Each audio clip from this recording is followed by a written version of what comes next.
fingerprints all over it. And the timing was perfect. Too late for Dole to respond with an ad of his own. The ad helped propel Bush into the lead, and a few days later, to victory. Shortly after the results of the New Hampshire primary were in, NBC newsman Tom Brokaw caught up with Bush and asked if he had any message for his rival. "Nah," he replied with a smile, "just wish him well." Then Brokaw found Dole and asked the same question. "Yeah," said Dole with a bitter scowl, "stop lying about my record." In the days to come, Dole's answer was rerun again and again on television and discussed in the papers. It made him look like a sore loser. The press began to pile on, and Dole was ungracious. He seemed whiny. A few weeks later, he went down to a crushing defeat in South Carolina, and shortly thereafter an even worse string of losses in the Super Tuesday primaries throughout the South. Somewhere along the line, Dole's campaign had crashed and burned. Little did he suspect that it had all begun in Iowa. Interpretation. Lee Atwater believed that adults could be divided into two groups, the overly mature and the childlike. The overly mature are inflexible and overserious, making them highly vulnerable in politics, particularly in the age of television.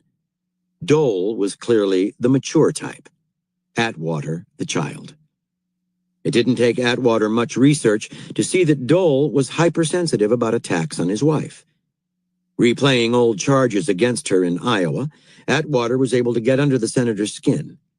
He kept Dole's blood boiling with the letter that accused him of starting the dirty campaigning, and he upped the pressure with the perfectly timed ad that mocked Dole's record for New Hampshire voters. Although Atwater was the one pushing buttons, Dole's outburst to Brokaw focused all attention on him and his unsportsmanlike behavior. Atwater, a genius at one-upmanship, now stood back. Dole could only respond with more sourness, compounding the problem and leading to electoral suicide. The easiest types to one-up are those who are rigid. Being rigid does not necessarily mean being humorless or charmless, but it does mean being intolerant of anything that breaks their code of acceptable behavior. Being the target of some anarchic or unconventional antic will trigger an overreaction that makes them look sour, vindictive, unleaderlike. The calm exterior of the mature adult is momentarily blown away, revealing something rather peevish and puerile. Do not discourage such targets from getting personal. The more bitterly they protest and criticize you, the worse they look. They forget that the real issue is how they are perceived by the people around them, or in an electoral race by the public. Inflexible to the core, they can be induced to make mistake after mistake with the slightest push. 5. In 1939, Joan Crawford, 1904 to 1977, talked her way into a relatively minor role in the film The Women, the lower-class perfume salesgirl who steals the husband of an elegant woman played by Norma Shearer. Crawford and Shearer were also bitter rivals in real life. Shearer was the wife of the movie producer Irving Thalberg, who always managed to get her the best parts. Crawford hated her for that, and for her haughty manner. Thalberg had died in 1936, but to Crawford's disgust, the studio was still pampering Shearer. Everyone in Hollywood knew of their mutual dislike and was waiting for the showdown. But Crawford was the consummate professional on the set, and she kept matters civil. The Crawford and Shearer characters in The Women share only one scene, the climax of the movie when Shearer finally confronts Crawford about the affair with her husband. The rehearsal went well, as did the master shot showing the two actresses performing together. Then it came time for close-ups. Of course, Norma Shearer went first. Crawford sat in a chair off camera, delivering her lines to Shearer. Many actors would have an assistant or the director feed the lines while they retired to their dressing rooms, but Crawford always insisted on reading them herself. Crawford was knitting an afghan at the time, and as she said her lines, she knitted furiously, then stopped when it was time for Shearer to respond. She never looked Shearer in the eye. The needles made a loud clicking sound that began to drive Shearer crazy. Straining to stay polite, Shearer said, "Joan, darling, I find your knitting distracting." Pretending not to hear, Crawford kept knitting. Finally, Shearer, a woman famous for her elegance, lost control. She screamed at Crawford, ordering her off the set and back to her dressing room. As Crawford walked away, still not looking at Shearer, the film's director, George Cukor, ran to her side, but Shearer commanded him to come back. Her voice had a bitter tone that no one there had heard before, and few would forget. It was so unlike her. Or was it? In 1962, Crawford and Bette Davis, longtime stars who had never appeared in the same movie, were finally to co-star in Robert Aldrich's film Whatever Happened to Baby Jane.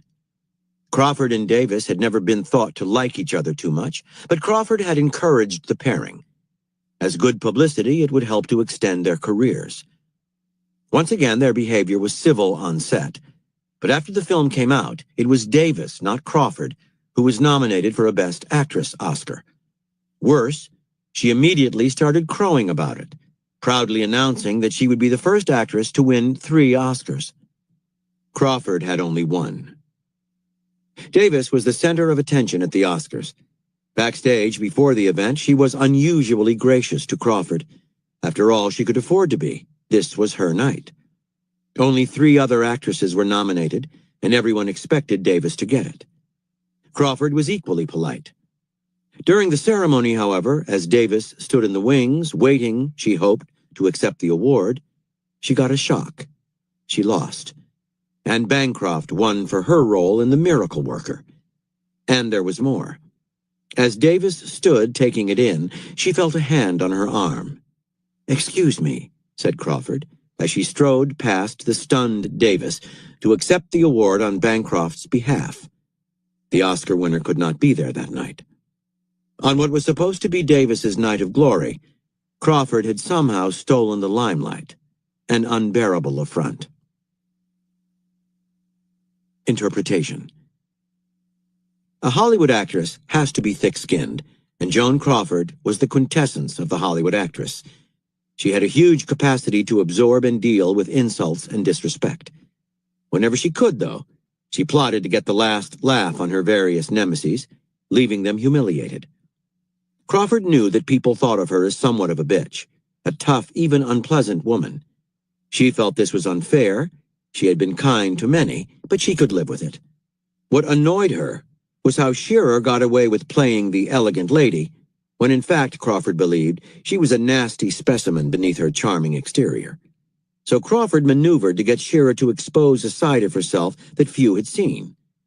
Just that glimmer was memorable to the Hollywood community and humiliating to Shearer. With Davis, it was all in the timing. Crawford ruined her night of glory, which she had been gloating about for months, without even saying a mean word.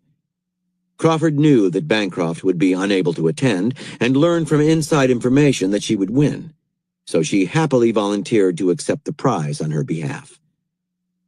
You will often find yourself nursing the desire to revenge yourself on those who have mistreated you. The temptation is to be direct, to say something honest and mean, to let people know how you feel. But words are ineffective here. A verbal spat lowers you to the other person's level and often leaves you with a bad feeling. The sweeter revenge is an action that gives you the last laugh, leaving your victims with a sense of vague but corrosive inferiority. Provoke them into exposing a hidden unpleasant side to their character, steal their moment of glory. But make this the battle's last maneuver. That gives you the double delight of showing you are no one to mess with and inflicting a wound that sticks around. As they say, revenge is a dish best served cold.